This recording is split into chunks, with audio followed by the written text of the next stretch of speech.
अस्सलाम वालेकुम। सारे गांव की एक बैठक थी, ओठी सारे बैठा कर दे। जिसका कोई परौने आंदे, वे भी ओठा लेट्या कर दे। बैठ का सब बतलाया कर दे, अग्गा पिछा आया कर दे। ओक्का पानी चलिया करे था, BBC भी लाया कर दे। तारीख अपनी की बातां कर दे, नस्ल अपनी का शजरा पढ़ दे।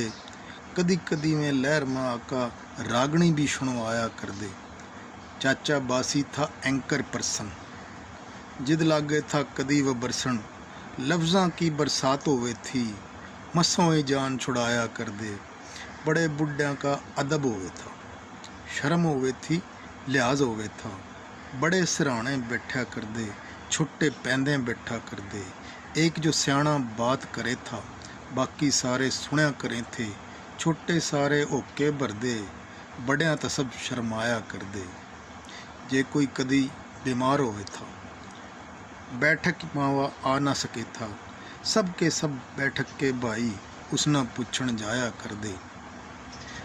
रेडियो पा सब खबरां सुन दे, अपनी भी कुछ खबरां घड़ दे। रेड़वे आला बैठा रहिंदा, बाकी आया जाया कर दे।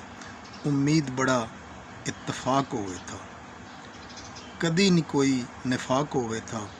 कंजो गड़ी और बालू डाचर, सब बैठक में आया कर दे, सब बैठक में आया कर दे। उम्मीद अली राव, नूरपुर थल।